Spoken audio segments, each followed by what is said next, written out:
Hello বন্ধুরা, নমস্কার। কেমন আছে সবাই? ভালো আছে নিশ্চয়ই। আমিও ভালো আছি। তো চলে আসলাম আর একটা নতুন ভিডিও নিয়ে তোমাদের সামনে।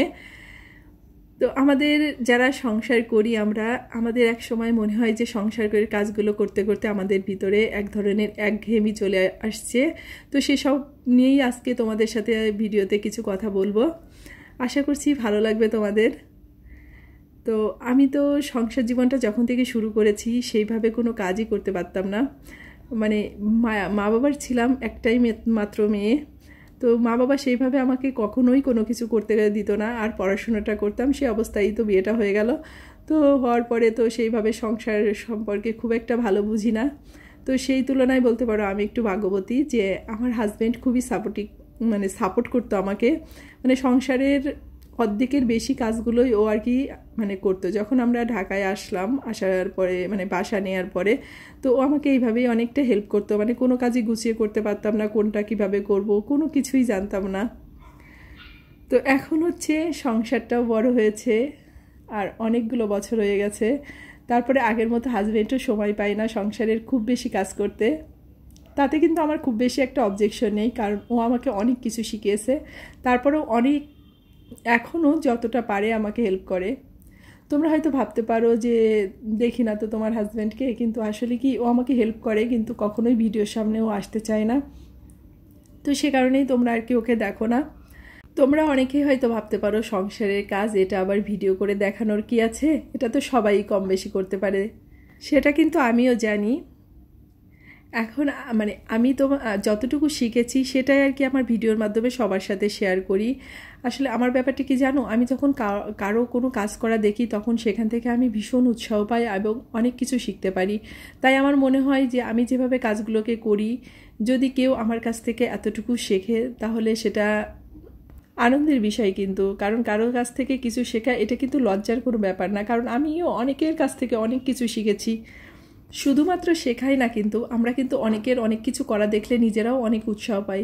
কি হয়, জীবনটা একটাই, তাই না? কিন্তু কাজগুলোও একই রকম। তো অনেক সময় কি হয় যে কাজগুলো করতে করতে সংসারের প্রতি একটা একঘেয়েমি চলে আসে না, যে ভাল লাগে না এই কাজটা করব। আর এটা কিন্তু আমি বেশিরভাগ মেয়েদের ক্ষেত্রে এটা লক্ষ্য করেছি, কারণ অনেকের সাথেই তো এখন মিশি, যেহেতু বাইরে যাওয়া হয়। তো সবাই একই কথা, আর ভাল লাগে না, কাজ করতে করতে অস্থির হয়ে গেছি, সংসারের কাজ এই ধরনের কথাগুলো বেশি আসে। কিন্তু আমার কাছে মনে হয় যে আমরা যদি কোনো কাজের ভিতরে একটু কারো কাছ থেকে উৎসাহ পাই, বা কোনো কাজটাকে ভিতর থেকে যদি আমি একটু মজা খুঁজে নিতে পারি, তাহলে কিন্তু সেই কাজটা করতে আমারও আনন্দ লাগবে এবং কাজটা করতে ভালো লাগবে এবং কোনো কষ্টই কিন্তু অনুভব হয় না।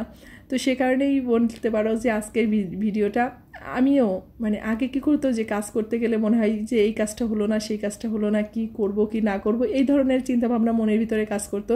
কিন্তু এখন আমি অনেক মজা পাই কাজ করে, কারণ এখন আমি কাজগুলোকে করি খুবই প্ল্যান করে। যেমন আজকে কি করব আমি আগের দিন সেটা প্ল্যান করে রাখি, কারণ এটা আমাকে করতেই হবে, যেহেতু আমাকে একটু দৌড়াদৌড়ি ছোটাছুটি করতে হয়। শুধু আমাকে না, আমার মতো যারা শহরে মারা আছে সবারই কিন্তু একটাই কাজ, কারণ হাজব্যান্ডরা কিন্তু বাচ্চাদের খুব একটা সময় দিতে পারে না। যত দায়িত্ব তার পুরোটাই কিন্তু মায়ের উপর থাকে। তো সন্তানেরও দায়িত্ব থাকে, তারপরে সংসারেরও কিন্তু দায়িত্বটা থাকে। তাই আগের থেকে একটু প্ল্যান করে রাখলে কি হয়, কাজটা করতে সুবিধা হয় আর কষ্ট হয় না। তো আমরা যদি আগের থেকে প্ল্যান করে স্টেপ বাই স্টেপ আমাদের কাজগুলোকে করে নিই, তাহলে দেখবা যে সব কিছুতেই আমরা একটু মজাও পাচ্ছি, নিজেদের জন্য রেস্ট নেওয়ার সময়টাও পাচ্ছি, আর ওই যে একঘেয়েমি ভাবটাও কিন্তু আসে না। একটা কথাই আছে না, যে সংসার সুখের হয় রমণীর গুণে, কিন্তু একমাত্র কি মেয়েরাই সংসারটাকে সুখে করতে পারে? তা কিন্তু হয় না। একজন স্ত্রীর পাশাপাশি একজন স্বামীরও কিন্তু একই রকম দায়িত্ব সংসারের প্রতি। তার শুধু যে বাইরের কাজ করার দায়িত্ব সেটা কিন্তু না। স্বামী স্ত্রী যদি সংসারে কাজগুলোকে সমানভাবে ভাগ করে নেওয়া যায়, তাহলে কিন্তু সংসারটা আরও বেশি আনন্দের হয়ে যায় এবং সেই সংসারে কিন্তু সুখ শান্তি থাকে। আর আমরা সবাই জানি যে হাজব্যান্ডরা বাইরে কাজ করে, তারা সংসারে কাজটা কখন করবে, আসলে এটা কোনো কথা না। কারণ যদি দুজনের মধ্যে ভালোবাসাটা থাকে, তাহলে সেই হাজারো বাইরে কাজ করার মধ্যেও বাসায় কিন্তু সময় দেওয়া যায় এবং পার্টনারকে হেল্প করা যায়, যদি হেল্প করার মতো মন মানসিকতা থাকে। তাই আমার মনে হয় যে যখন সংসারে হাজব্যান্ড ওয়াইফ থাকে, তখন দুইজনেরই দায়িত্ব থাকে যে নিজেদের সুবিধা সুযোগ মতো সংসারের কাজগুলোকে ভাগাভাগি করে করা। তো যাই হোক, আমি তো কথা বলতে বলতে আসলে কাজগুলো করতেছি। তো সকালে যা টুকিটাকি কাজ ছিল সেগুলোকেও করে নিয়েছি, এখন সকালে নাস্তাটাকে বানিয়ে নিচ্ছি। তো আমার হাজব্যান্ড আর কি রুটি খাবে, ওকে একটু রুটি বানিয়ে দিয়েছি, আর স্বপ্নিল আর আমার জন্য একটা একটা করে ডিম পরোটা করে নিচ্ছি। তো কি হয়েছে, স্বপ্নিলের যে এই ডিমটা দিব না আমার সেটা মনে নেই, কিন্তু ভুল করে আর কি মানে ডিম পরোটাটা করে ফেলেছি। আর কি করব, কিছু করার নেই। তোকে বললাম আজকের মতো একটু খেয়ে নাও, কিছুই হবে না। আসলেও ভয় পাই, যেহেতু ওর স্কিনে একটু অ্যালার্জি সমস্যাটা হয় এই ডিম খেলে, তো এই কারণে আর কেউ খেতে চায় না। তো যাই হোক, এদিকে হচ্ছে ডিম মানে পরোটাটা বানিয়ে নেব। আর ওর কথা হচ্ছে ডিম পরোটাটা বানালে কি হবে, পুরো পরোটার উপরে ডিমটা কিন্তু ছড়ানো থাকতে হবে, কোথাও একটু পরোটা আর কি মানে শুধু মানে ডিম ছাড়া খালি থাকতে পারবে না। তো সে কারণে ডিমটাকে ভালো করে ছড়িয়ে ছড়িয়ে দিলাম পরোটার উপরে। তো এদিকে আমার তো ডিম পরোটাটাও করা হয়ে গেছে, আর পাশের চুলাতে আর কি চাটা বসিয়ে দিয়েছি। মানে স্বপ্নিলের পাপা ওয়াশরুমে আছে, ও বেরোলে ওকে চাটা ছেঁকে দিব। আর তারপর সকালে নাস্তাটা খেয়ে যে প্রতিদিনের যে দায়িত্ব আমার, মানে স্বপ্নিলের লেখাপড়ার দায়িত্বটা আমার উপরেই আছে। তো বাসায় তো সেইভাবে এখনও পর্যন্ত আর কি টিচার রাখি নেই, আমি আর কি ওকে পড়াই। তার কারণ হচ্ছে আমার বেশি ভালো লাগে ওকে পড়াতে। মানে আমি বলতে পারো যে কারোর উপর ভরসা করতে পারি না।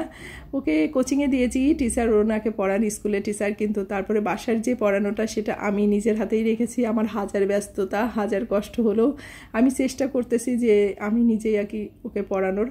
তো ওইদিকে সকালে নাস্তাটা করার পর কি করেছিলাম, দুপুরে যা যা রান্না করবো সব কিছু আর কি রেডি করে রেখেছিলাম, যাতে ওকে পড়াতে দেরি হলেও 2 চুলায় রান্নাটা বসিয়ে দিলে তাড়াতাড়ি হয়ে যাবে।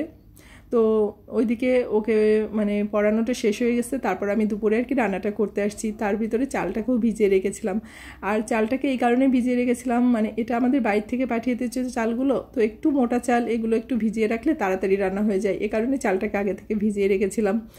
আর বেশি কিছু রান্না করব না, যেহেতু টোনাটুনির সংসার। তো ওই যে ভাত আর একটু মাছ রান্না করব, আর লাউয়ের তরকারি রান্না করব, এই হচ্ছে আমাদের রান্নাবাড়া। আর রান্নাটা করার পরে স্নানটা করব। তো গরমের মধ্যে তো একটু পাতলা পাতলা আর কি মাছের ঝোলটা রান্না করব, আলু দিয়ে পটল দিয়ে। তো একটু কালি জিরা আর কাঁচামরিচটাকে ফোড়ন দিয়ে দিলাম, আর এগুলোকে ভাজা হলে হালকা একটু মশলা দিয়ে আর কি, মশলা সেভাবে কিছুই দিব না, শুধু নামানোর আগে একটু ভাজা জিরের গুঁড়ো দিয়ে ঝোলটাকে নামিয়ে নেব। মানে এই ঝোলটা খেতেই আমাদের বাসার সবাই আর কি পছন্দ করে। তো এইদিকে মাছের তরকারিটাও হয়ে গেছে, ওইদিকে লাউয়ের তরকারিটাও হয়ে গেছে। তো লাউটাকেও হালকা একটু ভাজা জিরের গুঁড়ো দিয়ে আর কি নামিয়ে নেব। লাউটা রান্না করেছি আলু দিয়ে, আর ডালের মাসকলাই ডাল আছে না, সেই ডালের বড়িটা দিয়ে রান্না করেছি। তো এটা আমি আর আমার হাজব্যান্ড খেতে পছন্দ করি। তো ভালো থেকো সবাই, তোমাদের সাথে দেখা হচ্ছে পরবর্তী।